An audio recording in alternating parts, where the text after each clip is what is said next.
From Tally to Cali, It's time to wake up. Wake up! Wake up! Warchant.com is your ultimate Seminole sports source. And this is Wake Up Warchant, presented by Corner Pocket Bar and Grill. One more corner pocket. Now here's Warchant.com's Aslan Hajavandi. And Corey Clark. Wake up! What is up, everybody? It's Wake Up Warchant, presented by Corner Pocket Bar and Grill. Coming up on today's show, a mailbag, including a hot take, position battles in the spring, leaders that may emerge, and the transfers we're most excited to see.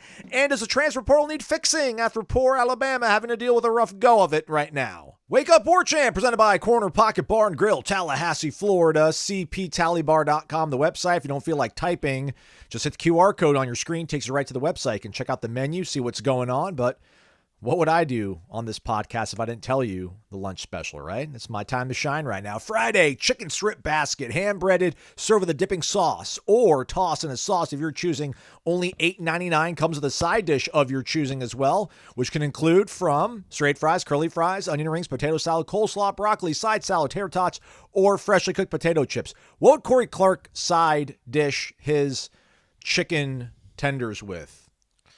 Well, I don't get chicken tenders. I get the wings. But, you know, I'm not going to be boring and say salad, although that's what I get 90% of the time. Oh, man. Straight fries is where it's at, buddy. Okay. The fries in general. They also have sweet potato fries, which I'm not that kind of dude. But I've seen people eat them, and they love them. So that's and we had friends the other night that got grouper fingers.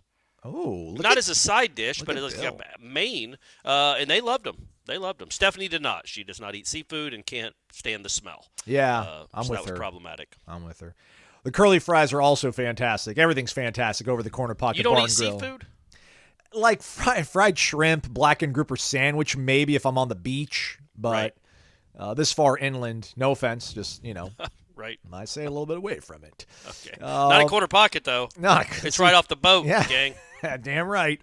Damn right. Anything going on awesome other than hanging out, drinking beers, watching football? Any live music this weekend at the CP? Maybe. I wish you'd asked me that last week because I actually got the information and I had it and I completely forgot to talk about it. Okay. So I'm going to go ahead and say yes. Nice. I don't know what time, though. Okay. Sometimes it's 5 to 8. Sometimes it's 8 to midnight. So take your chances. All right, time for the mailbag. Warchant.com, Ultimate Seminole Sports Source. Subscribe, thumbs up, 5-star ratings, and review. Haven't been able to get through all of it, Corey, but we got a lot that we can probably bundle together here. But I want to start off with this one. Everybody make sure you're away from anything that's flammable. This one is scorching hot, Corey. Are you ready for this one? I don't know. You've got me a little worried. Here All we right. go. Seminole Life. Seminole Life. Great avatar.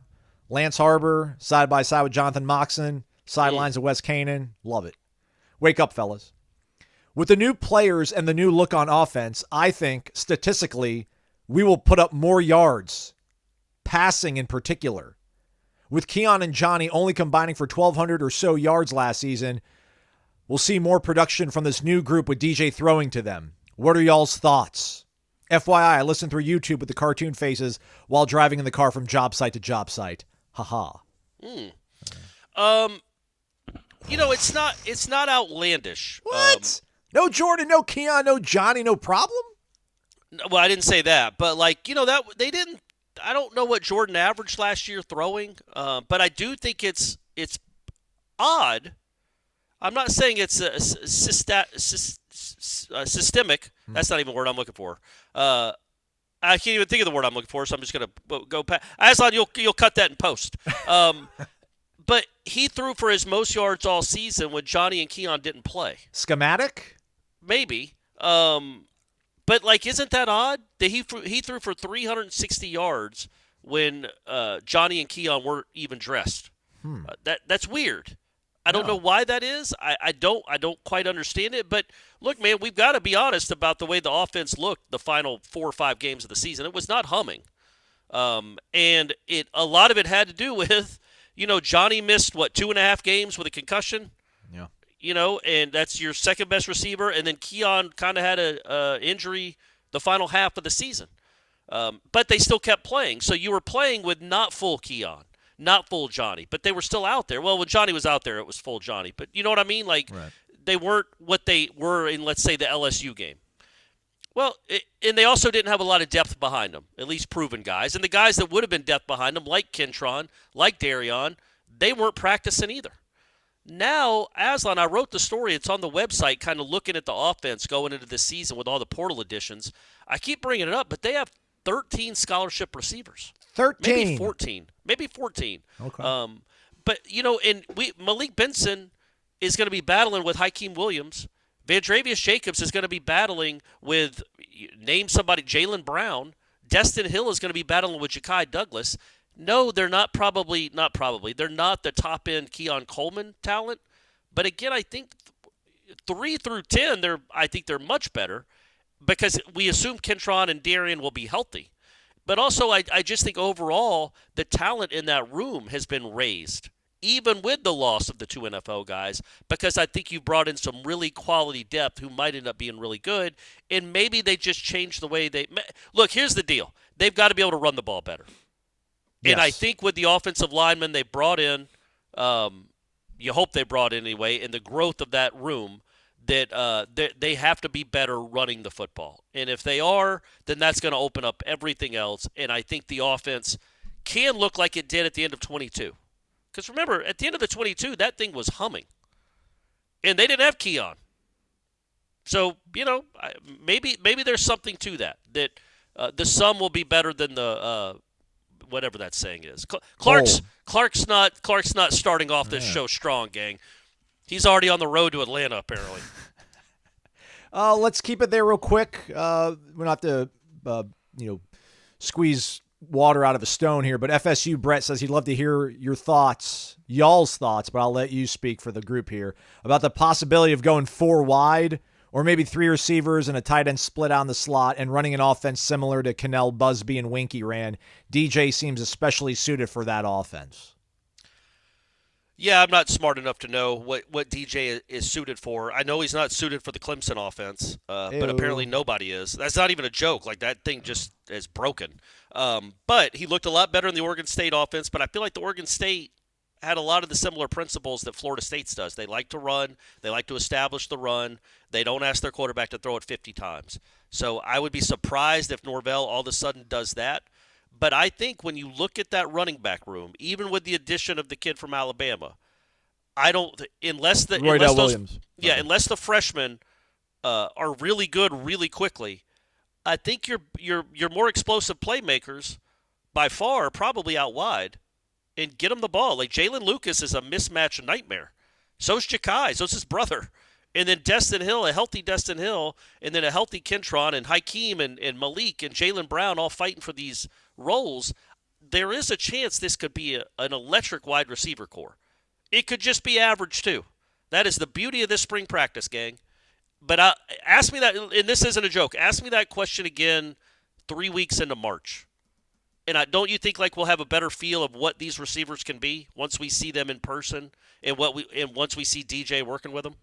Yeah, it'll be the first bit of it, right? We're not going to think that that's their, locked in by what we see in the spring, but that's going to be the first real, tangible evidence of what we think they're going to be.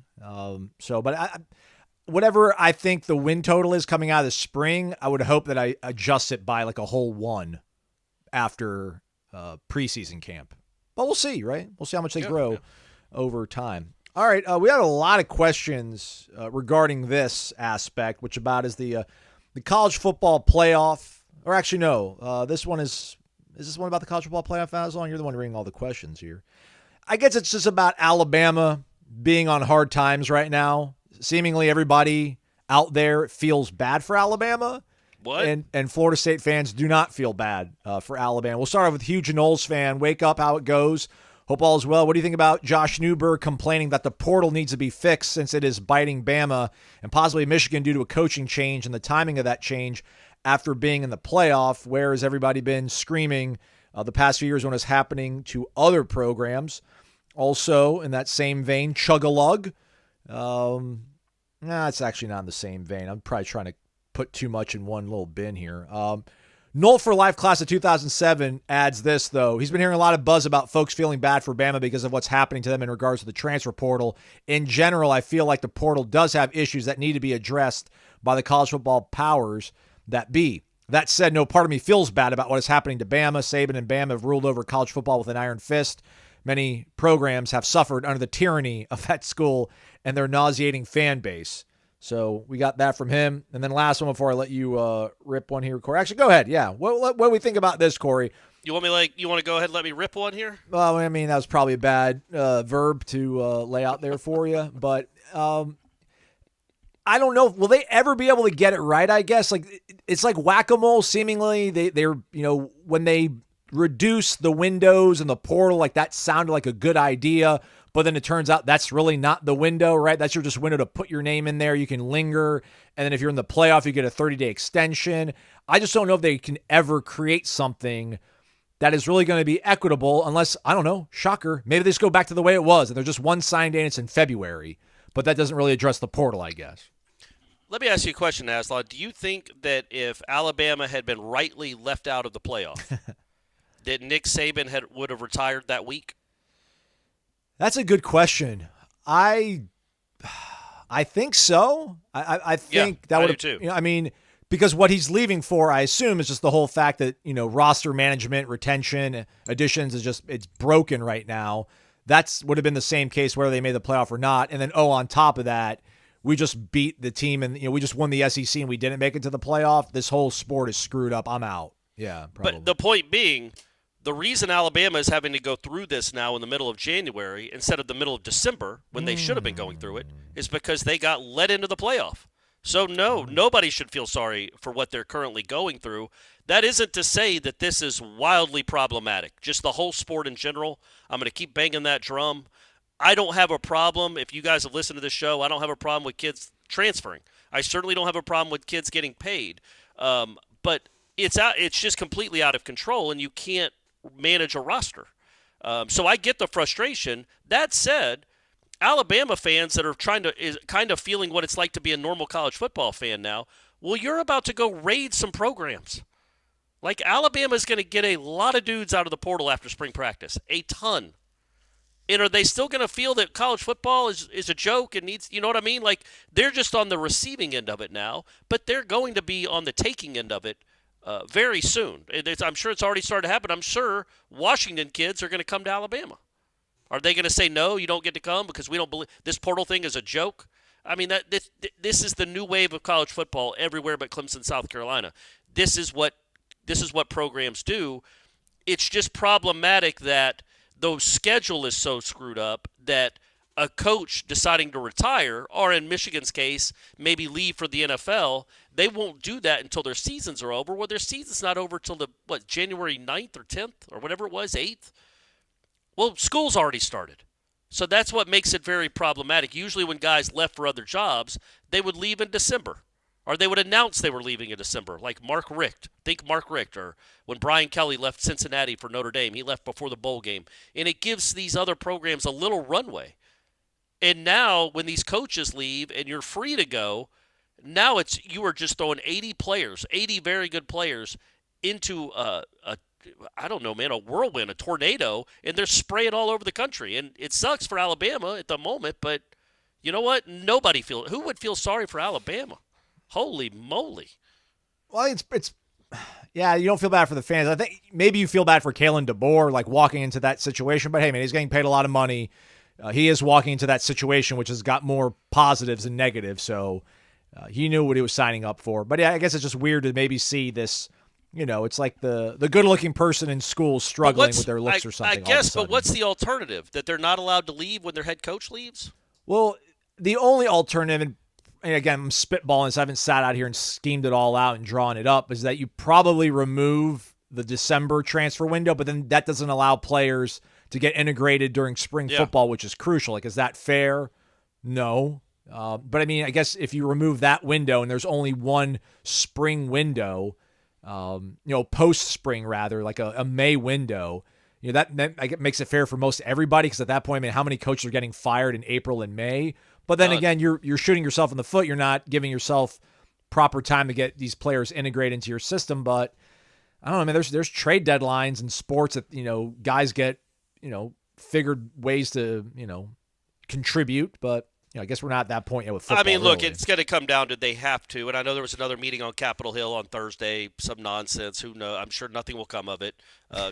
People in Congress acting like they care about something. But, eventually, at some point, there will be multi-year contracts with these players. There just has to be. But until that point, this is what you get. And I think in the Alabama case, people keep bringing up NIL that, I don't think it's as NIL. I don't think people, when when those players went on the market, they all just jumped at the dollar. Like, I love it here, but they're offering me more money there. All those guys came to play for Nick Saban, not Kalen DeBoer. They didn't know who that guy was until a month ago. Literally, I bet if you polled Alabama football players, maybe 10% of them could have named Washington's head coach in November when they were getting ready to play Auburn. So now that's their head coach. It's not Nick Saban. So, of course, they should be able to go somewhere else. They signed on to play for Nick Saban, not Kalen DeBoer, just like if and when Harbaugh leaves, all those kids signed on to play for Harbaugh. So, I mean, we should let them, they should be able to control their own destiny too. It's just, I hate that guys can go to 5 different schools now. I just think that sucks. I think one-year contracts are awful. And I think they have to – they're not even contracts, right? I think that's the next step is there's got to be some legislation. The coaches should have to fight for it. But then the coaches might have to make some concessions about their stupid buyouts. Like if you want players to be guaranteed of staying put, to play for you for 4 years, well, buddy, how about in your contract you can't leave for another job too? Put that in your contract, Mike or Nick or Kirby. And then I promise you, those players might put that in their contract. But until that's done, I don't know, man. I don't know how you can ask guys to stay for 4 years to play for you when you might bounce for wherever, Notre Dame or the NFL in a year. We're going to try to do a 4-for-1 here, Corey. Spring edition. Oh, my gosh. All right, man. 4-for-1. Big B7034. Wake up, gents. Now that the roster is taking shape, what position group or groups are you interested in seeing during spring?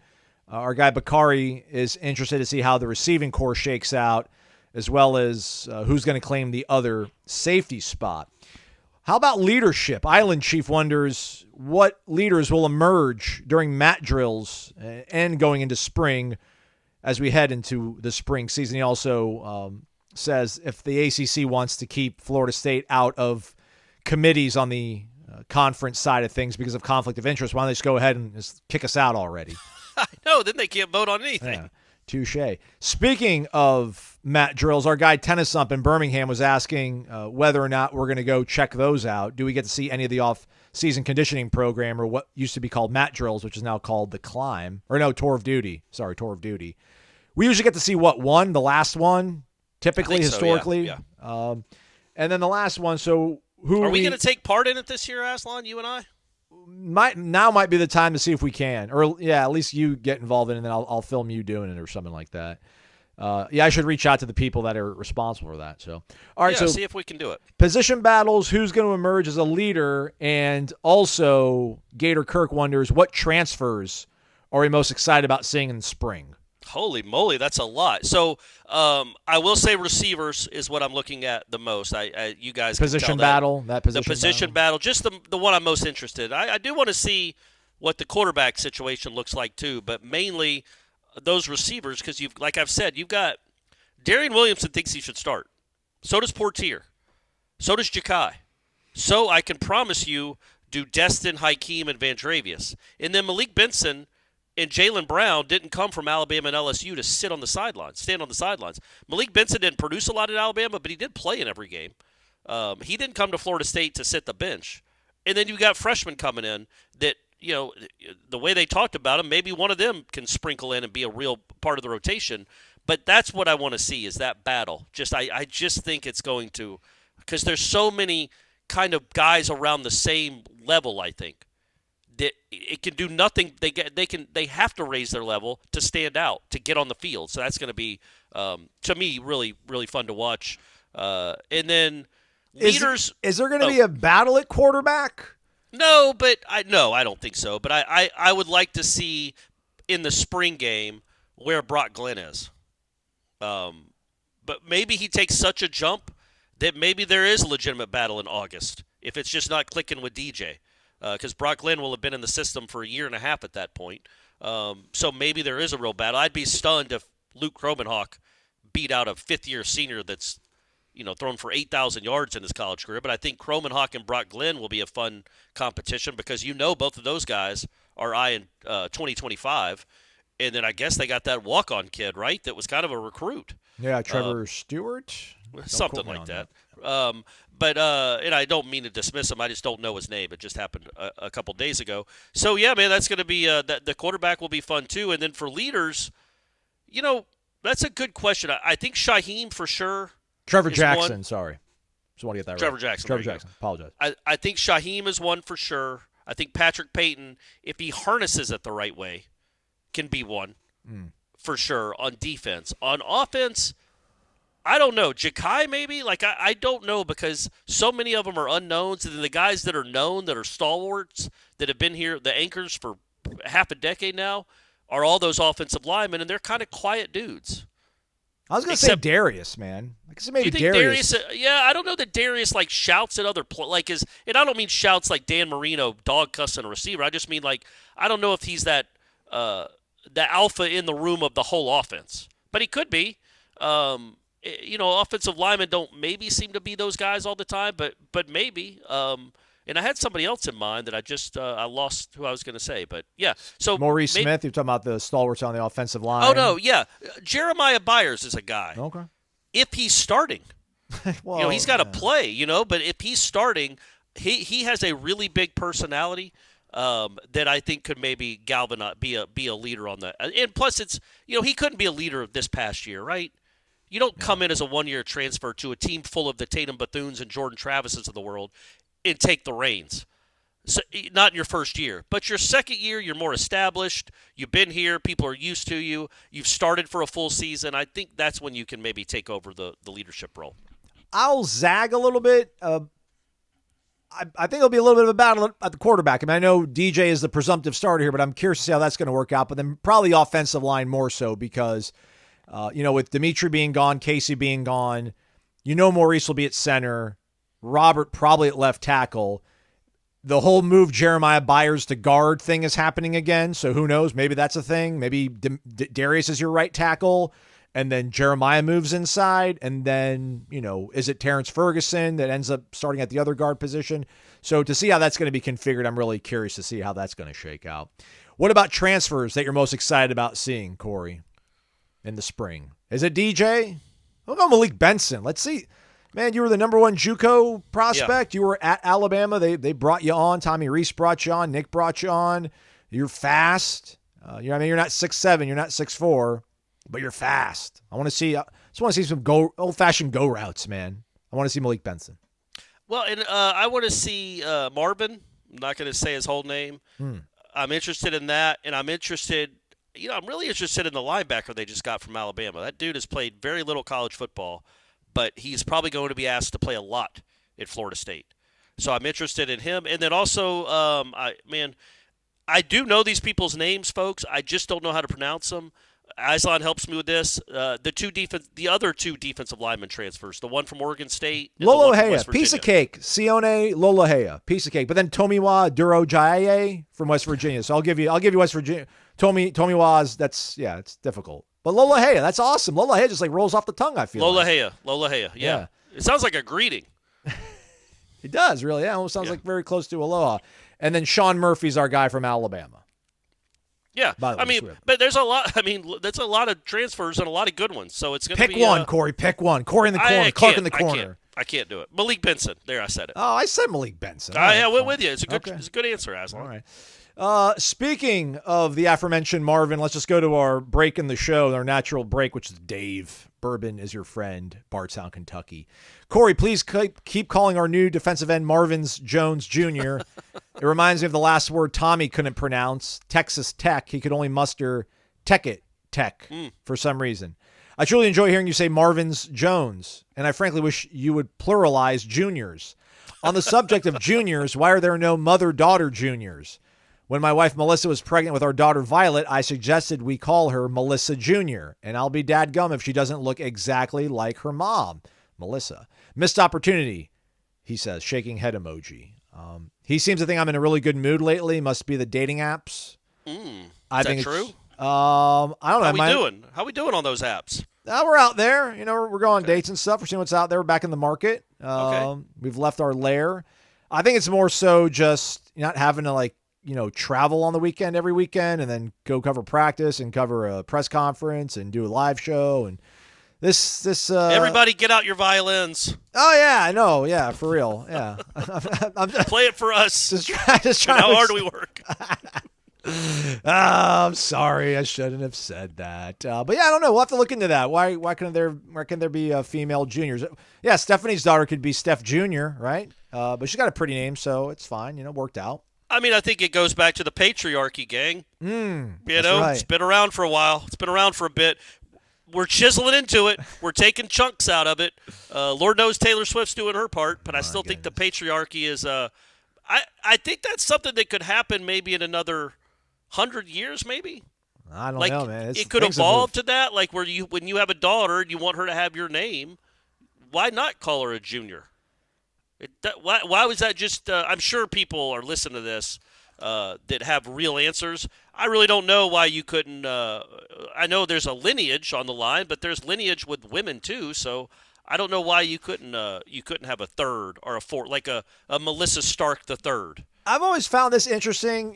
The motherland for me, Iran, not exactly a bastion of progressivism, but as a woman, when you get married, you keep your last name. Like, you don't take your husband's last name. But I've almost thought that maybe it's like 3D chess. Like, it is so ultra conservative and parochial, I guess is the way you're maybe supposed to pronounce it, that it's like, no, that's my daughter. That's my last name. You're not taking my last name. If you're the father, you're saying, like, that's my daughter. That's my name. You don't get to give her your name. That's not the way it works, which is kind of a strong flex. But I don't think it's going to go 100 years. I think like in the next 20 years, I think the next 10 years, I think 80% of women don't take their husband's last name. I think you've shot way too high there, but it is something that's becoming more and more common. And what's crazy about that is I had a conversation with a woman about this like 7 years ago where she said if she got married, she wasn't going to take her husband's last name. And I had no problem with that. I'm like, okay, yeah, it's your name, fine. And I go, but if you have a kid, what's the last name of the kid? Yeah. And she goes, oh, it'd be my husband's last name. That's cool, like, at least. Well, I guess, but realistic. Then I'm like, you did the work. The baby came out of you. Why wouldn't the baby have your last name? Since it came out, you're the one that put in all the work. So yeah, I don't know. I think we're making strides to where there aren't going to be rules anymore. It'll be what you, as far as it comes to family names, it comes to preference. But the divorce rate will always be hovering right around 50, gang. No matter what we do. Maybe if the world, took some time out to take some Vitamin Energy Mood Plus, we'd listen better, we'd communicate better, and our marriages would be happier and they'd last longer. I don't know, though. I don't know. Just a man on a podcast talking about an energy drink in his hand. Vitamin Energy, vitaminenergy.com, promo code WARCHAMP BOGO. Buy one, get one free. Get energized for 7 hours, even more, I think, personally. I take half. And I'm humming for like 4 and change. So imagine taking a whole bottle. You do the math, everybody. Nourish the body with vitamins and nutrients, because that's what Vitamin Energy is. It's energy with benefits. Vitamins, including vitamin C, boost that immune system. Vitamins B, vitamins D. Check it all out. Variety pack. Try it and you'll like it. There's all sorts of varieties, not only in flavors. Warchant BOGO.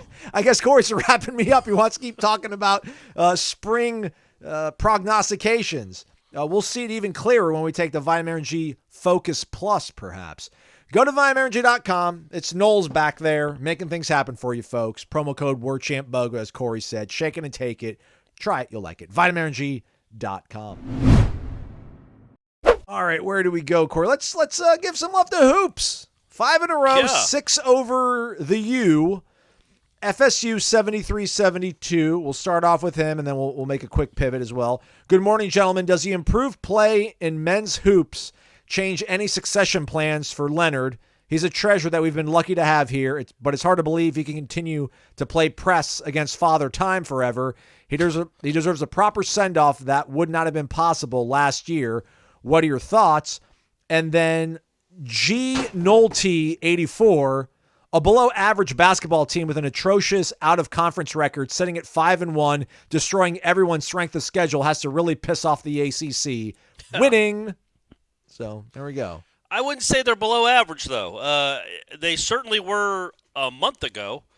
I don't know what's happened. I know they're playing better, clearly. But, yeah, man, that was their first 4 wins. You could say, okay, well, 3 of them were home games against kind of middling teams, Georgia Tech, Virginia Tech, and Wake's good, man. Wake had a winning streak coming into that. But, I mean, Wake's a bubble team. And then Georgia Tech and Virginia Tech, I think, are wrong side of the bubble teams. Well, Miami's a tournament team. And Notre Dame is not going to be anywhere near a bubble. So you won but it was a road win, so that was nice. And then you go and you went on the road against Miami, and you never trail. And other than a 4-minute stretch, you kind of controlled the game against a team that was just in the Final Four. It's kind of crazy. Baba Miller has obviously gotten better. He's never going to be a 30-point scorer. But 9 points, 8 rebounds, couple assists, couple steals, switching everything on defense, making it hard to score. That's just what he does, leading the break occasionally. And they just, at times they got 6 or 7 or 8 guys that are playing well. And when they do that, they're really tough. They're kind of play a fun style too.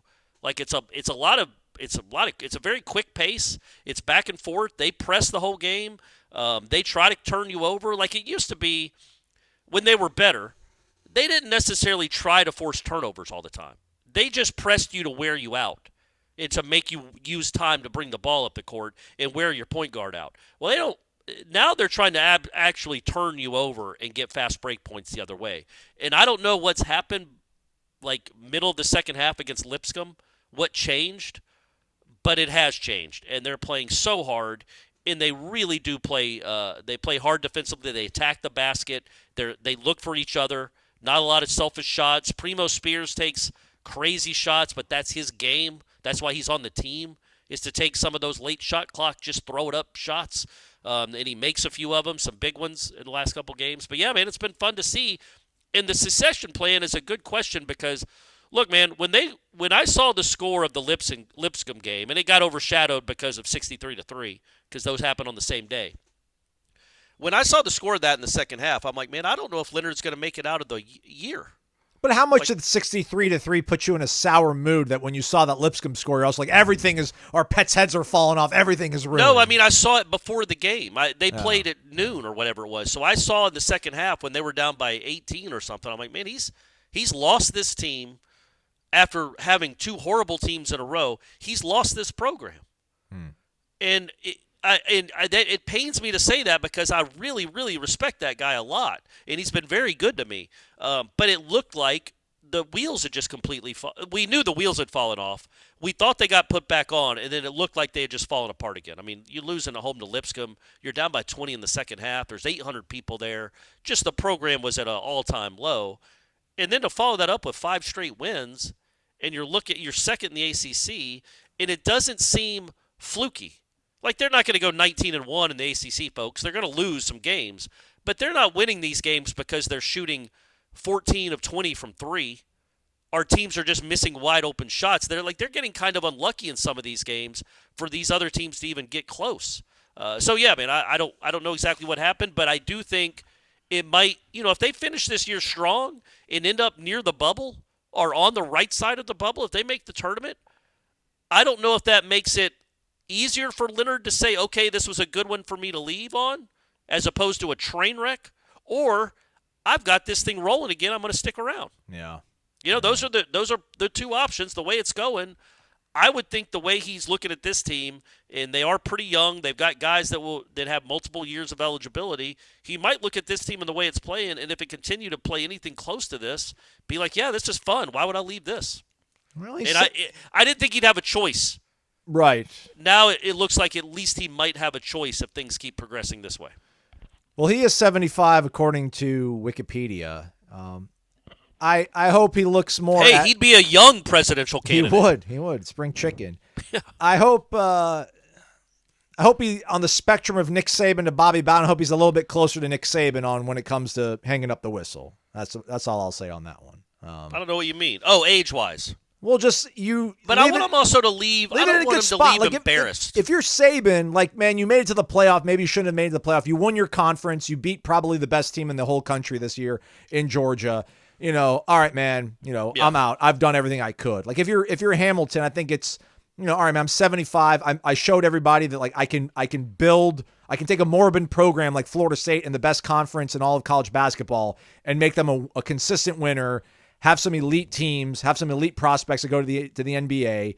And maybe I took a step back, but I rebuilt it again, and I'm going to leave it in a good spot. Like if this holds up, man, they're going to make the tournament, go in there and mess around and see what happens. And I think you can walk away with your head held up high. Better to walk away a year early than, try to stick around another year and then maybe it goes sideways on you again. That's all. They might finish the season on a 29-game winning streak and win the whole damn thing. They might. Who's saying they can't do it? Not me, not this guy.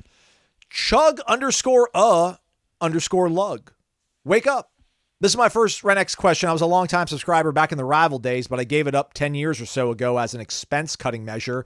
However, I took advantage of the annual subscription deal last year, and now I'm getting active on the boards again. There we go. Thanks. Welcome back. I appreciate you guys reading my question, Kevin. So we'll call him Chug-a-Lug. We won't call him Kevin. We'll just call him Chug-a-Lug. As we move into the 12-team playoff, and there's 2 power conferences in this era, how many times over the next 10 years do you think the ACC will get more than one team into the 12-team playoff? He sets the over-under, Corey, at 1.5. Clemson concerns me. Yeah. Louisville's never going to give the benefit of the doubt. Now, talk about a team that's killing it in the portal. Those guys they've got a nice team now back. They've got a lot of experience. I think they're number 1 in the on-3 recruiting rankings in the portal. They've done a good job, and they were just in the ACC championship game, if you guys remember. That game that didn't matter. We all wasted our time. So that's what concerns me is if Clemson can get back to where it was, not struggling to win 8 games or 9 games, but like a dominant top 5-ish program, top 10 program, because I don't think Florida State's going anywhere. So I would think that I would take the over on that. 1.5. A lot of it, so much has to come down with the cachet of your program's name. Like if Louisville's sitting there at 10-2, they don't get the benefit of the doubt. Nobody's going to be like, I'm going to put Louisville in over a 3-loss Ole Miss team. Florida State, and I know when I'm saying this, folks, I know what just happened 6 weeks ago, but I do think Florida State and Clemson, if they're both, let's say, 10-2 or 11-1, and they play a close ACC championship game, and one team wins 30-28, I think there's a pretty good chance that the loser gets into. It will be hard for the Louisvilles and NC States of the world to do that. That said, I still think it happens more than twice or more than once. Yeah, 2.5. I might take the under. Yeah. I don't know if it happened 3 times in a 10-year span, but I could see it happening twice. So if 2.5, I would have taken the under, but at 1.5, I'll go with the over on that. The whole point of getting rid of divisions was to, create a situation where you put your 2 best teams in your conference championship so you have the best chance of making it into the playoff. Maybe that was a little bit delayed or misguided because I think, everyone's going to go without divisions. It's going to be interesting to see how that works with everybody getting away from divisions now, Corey, right? Because the Big Ten still had divisions, SEC still had divisions. Big 12 was what? They were like a round robin. It was just the top 2 teams they took from the conference. But it'll be interesting to see what happens because even if it is Louisville, it's not like a great brand. If they're 11-1, Florida State's 12-0, both those teams are making it in. But you just think about, man, the SEC championship game. Whoever those 2 teams are, they're making it for sure. Yep. Whoever the Big Ten championship teams are, they're making it for sure. So there's 4. Big 12, 5, ACC champion 6. All right, there's a group of 5 in there too, right? Yeah, 7. So that's 7. So there's 5 spots left for the rest of the country. Man, and that's there is a chance Texas that maybe the that got Big left Ten. out. The Big Ten is getting rid of divisions too, right? Oh yeah, everyone's okay. So yeah, never mind. I was going to say there might be a chance where like a 4-loss Wisconsin team gets in there, but no, not if they're getting rid of divisions. That's not going to happen. So Aslan's right. If you make the championship game in the Big Ten or the SEC, you're guaranteed of being in the playoff. In fact, some of those teams might rest starters. Like, what does it matter? The real game starts 2 weeks from now. That's something we might not even rest them, but maybe like if they're even a little bit injured, be like, all right, take this off. We're fine. We'll just be on the road for the first round, or we'll host a home playoff game instead of get a bye, whatever they might do. But, yeah, that's something that they have to think about. But they're guaranteed of being in those two conferences. The Big 12 and the ACC don't have that luxury. You've got to win your conference, clearly. In this year, it didn't even matter. But you've got to win your conference to be guaranteed of getting in, because you know there's going to be two other SEC teams that get in every year. The minimum they're going to have every year is 4. The minimum. LSU would have made it this year, even with that defense. Ole Miss would have made it too. So that's the reality, is there's going to be 4 SEC teams at least, and there's going to be at least 3 Big Ten teams. So that's 7. ACC is 8. Big Ten is 9. Group of 5 is 10. Oh, so yeah. there's 2 more spots. Actually, the group of 5, so apparently it was going to be a 6-6 model. It was going to be the 6 highest conference champions and then 6 at-larges. But with everything happening with the Pac-12, it's probably going to go to 5 and 7. But, I mean, you have Big 10, Big 12, SEC, ACC.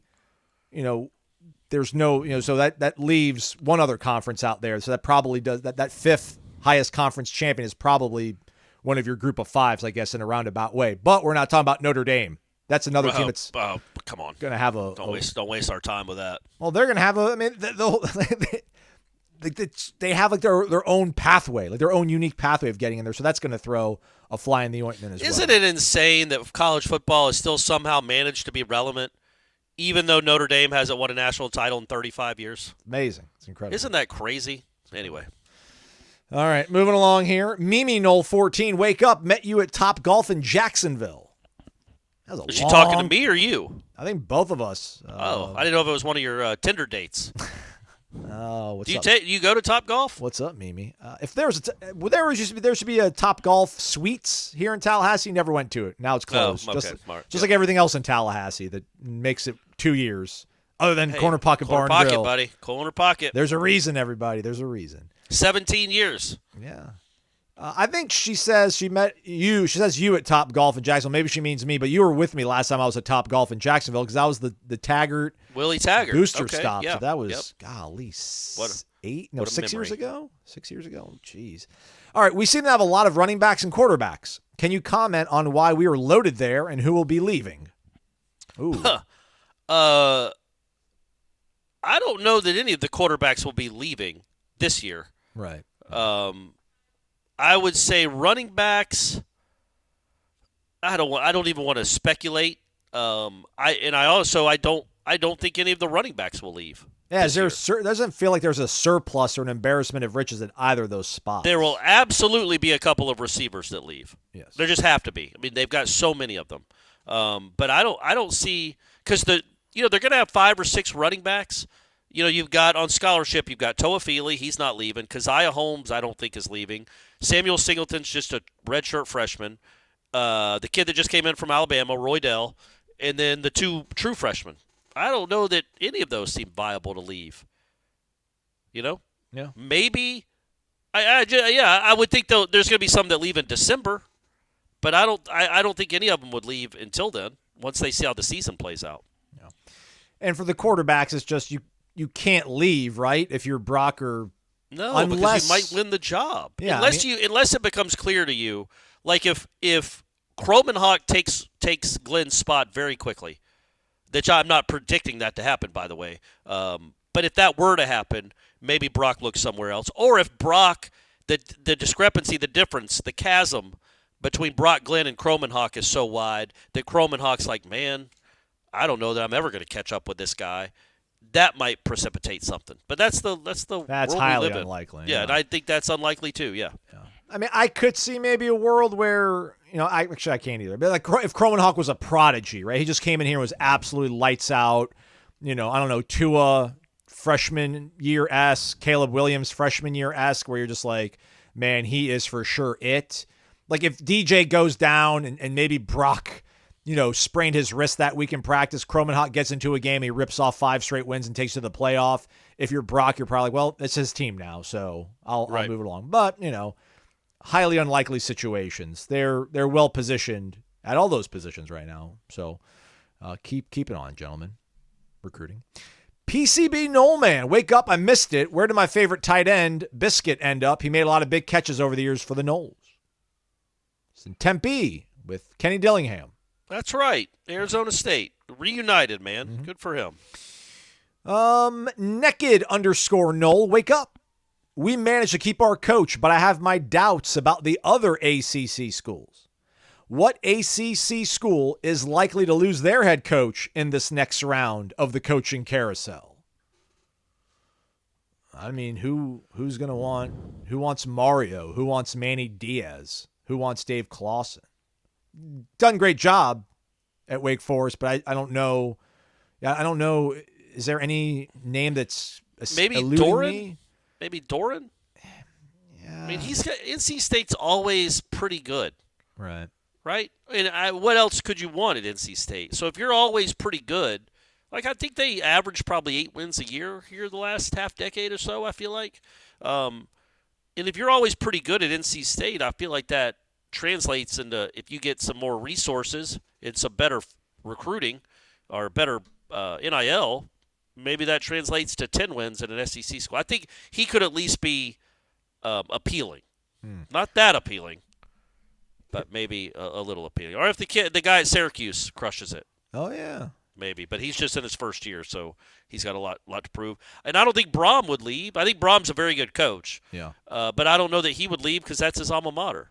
I guess who cares? Everybody leaves for everything now. Yeah. So, yeah, he probably would. Yeah, if like Harbaugh sticks around, makes another playoff run, then leaves, and then Michigan comes after Braum. Like I don't know if he says no to Michigan. I mean, he left Purdue to go to his alma mater. It's not like he left Ohio State to go home. So, but I'll go the dark horse here, Corey. SMU coach Rhett Lashley. Because he's got that SEC incestuous pedigree. I forgot that they were a thing in the SEC. Yeah. That's my fault. Yes, he is the one. In fact, I'll admit this. I don't even know if we talked about this on the show, but when we were banding about off as a staff, if Norvell were to leave, names that might be on the hot board to replace him, attractive names, I brought him up. Look at you. He had been at SMU for 2 years. They just won 10 games. They were a good team this year. He also, when Van Dyke could actually play quarterback, it was him that was his OC and QB coach at Miami. And he was also the OC at Auburn when they made it to Pasadena against Florida State. That's correct. So he's got a nice pedigree. He's a good offensive coordinator, and now he's got a couple of good years as a head coach. Yeah, I think he'll be a viable commodity for somebody, probably in the SEC. You're right. Let's go on to Woolsey321. Noel, good morning. Do you think this roster now resembles what the team and depth would have looked like if we had brought in the same number of blue chippers 2 to 3 years ago as freshmen and developed them like Georgia or a time before the portal? Seems like we're on a timeline similar to 2012 and maybe next year is our 13. I don't know if he means by this upcoming season or 2025 would be our 13. But nonetheless, something to think about. Yeah, I don't either. I don't quite understand the timeline of the question, but I do think that the foundation has been laid with better high school players. Does this team look like this roster now? Is this what a roster that had recruited like Georgia, like 4 or 5? Okay. No, it's not. No, you're right. You're right. That's the question though, but that's the answer as well. But that's what you stack these recruiting classes for, is that next year it will look like that. Maybe if you get it. I mean, they're off to a really good start in recruiting again.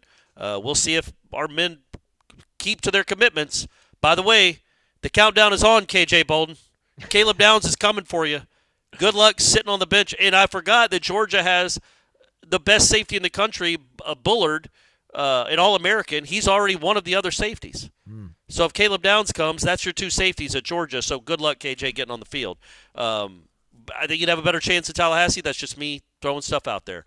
But, yeah, I don't think that Florida State is there yet, but I think you stack on another recruiting class, a top 10-ish, top 5-ish even, that's when you start the roster starts looking more like that. I still think it's a little – look, they're probably going to have at least half of the starters on this team are going to be transfers. Again. Yeah. So they're still not flooding the depth chart, the top of the depth chart, with their own recruits yet. But I do see that coming. I think that's coming pretty quickly. Let's stay in that lane. Samari Noel, we seem to get a lot of star production out of our portal guys. When do you expect to see the high school recruits we sign have the same level of impact? Are there any development concerns, or is it talent up to this point? It's a good question, and I think next year, 25, like Aslan said, I think that will be the first time that the depth chart, the top of the depth chart, is more high school guys, your own guys, than portal guys. For a good team, I'm talking about. I'm not talking about 2020. So that's where I see that coming. But, I get it too, man. Like, I especially right now, this year, you had to make sure you were competent to good again. You just had to. You lost so much. You couldn't pull a TCU. You just couldn't do it. You've got so much momentum. And you were everything that happened at the beginning of the month, all throughout December, really, you couldn't follow that up by having a mediocre to bad season again. Then it would have just felt like a one-off. Like, oh, you were good for 1 year like TCU, awesome, and then you're back to being the Florida State of 2020, 2019. So I think it was imperative they went out and hit the portal like this again. There were too many unknowns on this roster to just say, all right, we're going to believe in our evaluation and development, and we'll let them take some lumps, but they're so talented that they're still going to be good anyway. We'll win 8 or 9 games, even with these really young guys. I think this year is a very, very important developmental year. I think at linebacker, at least a couple of those guys, Nicholson and Cryer, I think are going to play a good bit. They have to. They have to be ready to take over in 25. Some of those wide receivers have to be ready to be stars in 25.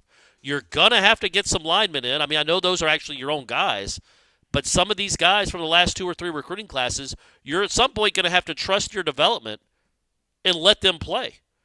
Yeah, that's just got to happen. But I get in the meantime, you're looking at what your roster is, and you're like, okay, we like some of these guys. Bryson Estes might be a good college lineman. He might be.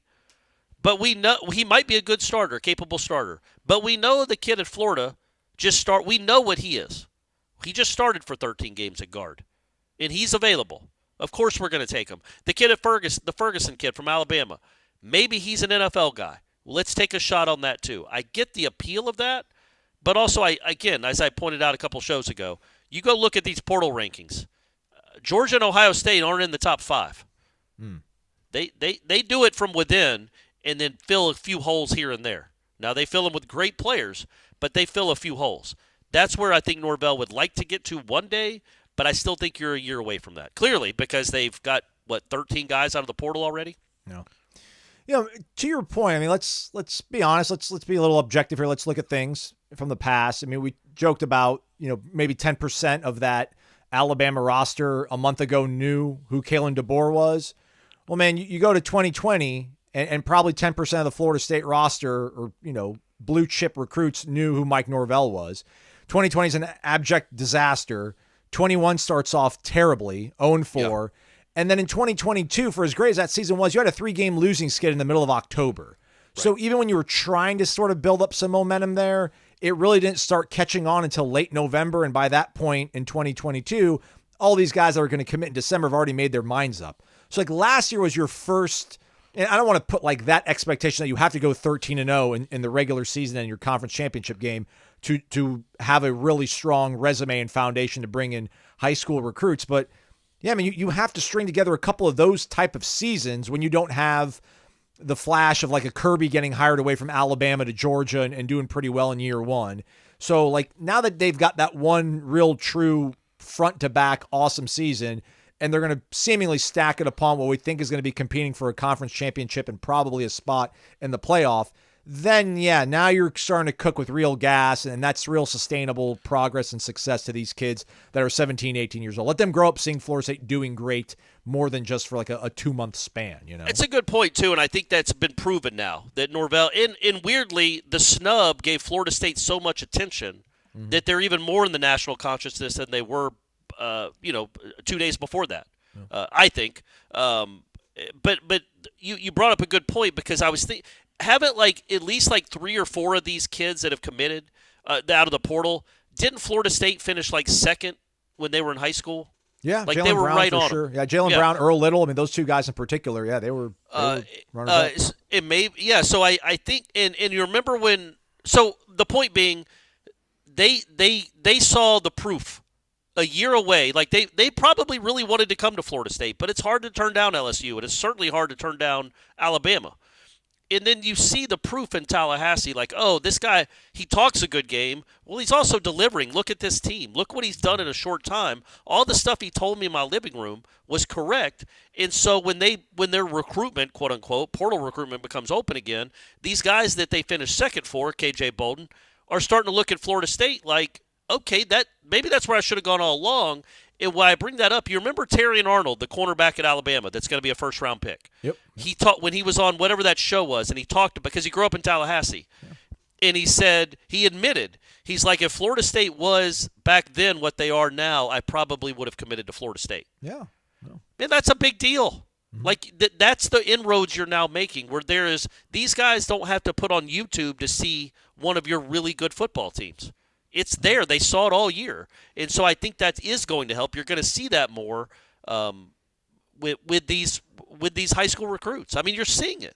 Look, man, they had KJ Bolden locked and loaded for 4 months. Maybe not locked, but clearly if they would have brought him in, you have like the number 7 recruiting class in the country. And you've already got Charles Lester. You've already got the 3rd best quarterback in the country coming in. You've got like the 4th best running back.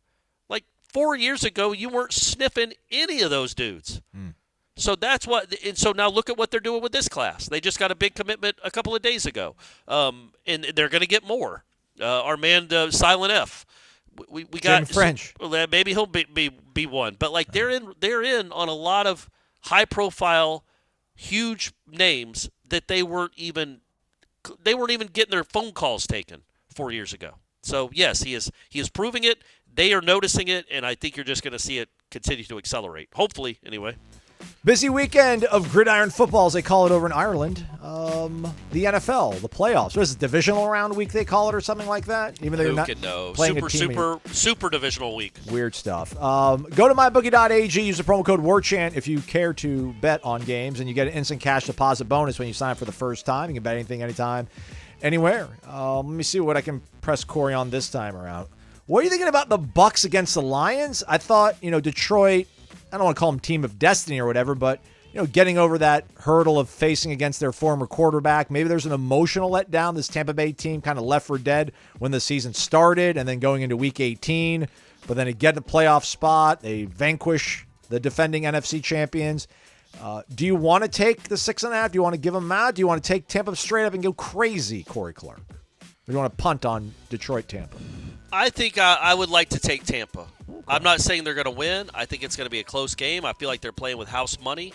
Baker Mayfield they were playing a horrible Eagles team. I just don't understand it, gang, what happened there. But I think that the Lions might be, they can feel it now. Like they got a little, they're like, okay, we're only 2 wins away from the Super Bowl, and we're pretty big favorites in this one at home. We don't need to lose this game. Get a little white knuckle a little bit, a little nervy. Yeah. And I think it'll be a close game. I think the Lions will win, but I think it could be a close game because I like the way Mayfield's playing, and Mike Evans is going to make some catches. So I'll take the Bucs plus 6.5. There you go. I agree with that one. You make your picks. MyBookie.ag, promo code is WARCHANT. Frenetic finish, Corey. Let's see if we can get everything else in here in the next 5 minutes. Our guy Mark down in Naples. Have you ever been more excited for an off-season in spring football? No, probably not. And the reason I say that is because I keep coming back to this. I know you guys get tired of me bringing it up, but we get to watch the practices. Like, I was very excited about what that 13 team could be, but we had to look through binoculars out of a helicopter to see anything going on with Jameis. We just had to take people's words for it. I am the fact that they have so many new guys. The whole offense is completely restructured, roster-wise, personnel-wise. That I can say I'm very excited. It's not a QB competition necessarily, but I want to see how good they're going to be, and I'm excited about the guys they brought in, especially the Marvins. Yeah, I wouldn't say excited. I'm curious. I'm attentive. Well, that's what makes me excited. Yeah, I'm not excited like, oh my God, this is going to be this is going to be a number 1 team in the country. Right. I've never seen anything like this. It makes the job exciting when you're reporting on the unknown, as opposed to, hey guys, Johnny Wilson caught 2 crazy catches in the end zone. Jordan Travis was sharp. Trey Benson looked pretty fast. Like, yeah, dude, we know. Yeah. We see it. Like these are so many unknowns that it'll be fun to watch. Yeah, I feel like we'll be moving around a lot throughout practice as opposed to just standing and watching 7-on-7 all the time. It'll be like, oh, let's go check out the offensive line. Oh, let's go check out the tight ends. Gio Noel, kind of a question, but more of a thought, I guess. Wake up. Thank you, Corey, for those words about hospice. When you go through those tough times and you have people there to comfort you, it's amazing. Can I? Should I? You should. You're welcome. You're welcome. Somebody close to us did not have a great hospice experience and wanted to let us know that maybe we were a little too gushing in our praise of all. Listen, there's always a bad apple. There's Correct. a bad apple. Unfortunately, every profession. There are awful teachers. There are teachers right now, elementary school teachers, who should be in prison. It's every walk of life, every single job, except podcasters. Yes. Every other job, there are some really bad apples. I would think the majority of hospice workers do it because they're very kind and warm and loving people. Yeah. Our friend, though, not all of them, though, baby. Not all of them. My only question is, did you catch the interview with Reese Davis and Coach Nick Saban? He mentioned, Nick Saban that is, he never mentioned anything about how he's going to miss Alabama, the people, etc. That says a lot to me that it was just a job to him, to Corey's point about Bama going back to subpar football. Have a great one, fellas. So there you go. That's good. It always, man, what I'm excited maybe about is that his tentacles will be out of this sport in a maybe another decade. I think the Sabanization of this sport ruined some of the likability of this sport. Now, there's other stuff going on right now, but again, Kirby Smart, freshmen can't talk, assistants mostly can't talk. We're going to lock it down. You can't watch but 5 minutes of practice. I'm not going to tell you anything about my team, and people just take that as normal. Do you know how excited the Georgia contingent of media was at the Orange Bowl because they were going to be able to watch 15 minutes of practice? It's sad, man. Yeah. It's just sad. And again, nobody can argue with the results, right? That he wins. But it's like, is he winning because of that? Or is he winning because he has really badass football players? I think it's the latter. I don't think he's won a single game because the media can't talk to an assistant coach or talk to freshmen or watch a practice. And I think, Jimbo got his marching orders from Saban. That's how Saban did it. And then all of a sudden, because Saban had so much success, the entire country shut down their programs and treated them like they were, military. The Manhattan Project. Yeah. Yeah, it's a great pull there, by the way. Oppenheimer, go see it, folks. I think it's now streaming. It's better in the theater. It is long. A little bit boring at times, but it's an awesome movie as well. So go see it. But yeah, so that's what I hope, that he kind of ruined one of the fun. He made it so rigid. Mr. Saban, can I talk to your freshman? Julio Jones didn't do an interview his entire freshman year, and he was the best receiver in the country. And I just don't think that's good for the sport. And I wish the Football Writers Association of America would kind of outlaw it, because you can't do that stuff in the NBA. You can't just make people off limits. Marshawn Lynch had to sit there and say, I'm just here so I don't get fined. But he would have been fined. But in college football is a huge, huge business, and yet these coaches are able to not tell anybody about injuries, look at it, people close to us, or not mention them, don't want to mention them, don't want to give specifics, fine, whatever, but then also just keep everything off limits and everything shut down. That all came from Nick Saban. Pete Carroll, his practices were open from start to finish. Bobby Bowden, the same way. And they somehow won a lot of football games and championships. Mike Norvell opens up his practices every week. He just went 13-0. And so hopefully the tentacles of that control, got to keep the circle tight. Control what you can control. Results first process. All that stuff kind of fizzles away and dies with his retirement. But it probably won't. I feel like we should almost walk off on that. There's a lot of energy coming from your voice. We have a hard out. Do we have a hard out? Or do we? I don't know. We can do a couple more. All right, let's just we'll package these together. SNJR, first time posting, tried to get in last week, but that was postponed. That's right. He laughs and scoffs at everybody complaining about Alabama having to deal with a broken, unfair system because it affects them now. Yeah. Thoughts on current feelings? What are your current feelings for expectations for next season? After all the additions, 10 wins, competing for an ACC title, very achievable, and who knows what a playoff appearance would look like at that point. Yeah, that's my expectation. You compete for the ACC. Win all your home games, I would say. Yeah, you're gonna hold serve at home and make it to the playoffs. Clemson one will be fun. Yeah. The Florida game, Yeah, but I mean, just because DJ against Dabo. Oh, yeah. But again, I'm not trying to cop out here. I'm just saying I'd like to know like to have a better sense of what Jaylen Brown and Malik Benson and Vandrevius and Hakeem can be. Coming up, and I'll know more by April. We'll all get to see some in the spring game. But, yeah, I think my expectations are higher because I think they've solidified the defensive line in a real way. I think it could be a strength again. It won't have Jared Verse, Braden Fisk, Fabian Lovett in it, but I think it will have Jackson, Farmer, Peyton, Joneses, and then the two guys that I'm not going to try. Lolo Heya. There you go. Lolo Heya and my man from West Virginia. Tomiya. I can't even see what his last name is. I can pronounce it. We're struggling. Sorry. Wait. Durojaye. Okay, there you go. Sorry. And you got guys like Daniel Lyons and KJ Sampson, guys that can learn and get better but not have to be forced to play 50 snaps a game. So I think the basement the floor obviously has been raised more than any reason is because I think the offensive line and the defensive lines have been solidified with known quantities, known commodities. Ferguson maybe not so much, but we think he has a chance to be good. But they've got some real experience on both the fronts again. Maybe not NFL first round, second round talent, but really, really good experience and good football players. And that's, you're still going to have some question marks at linebacker, but it looks like you've solidified the real question marks going into, January 1st that you had. Last one, FSU, man. Corey, always a pleasure to have you and Steph at our tailgates. They have now basically become your tailgate.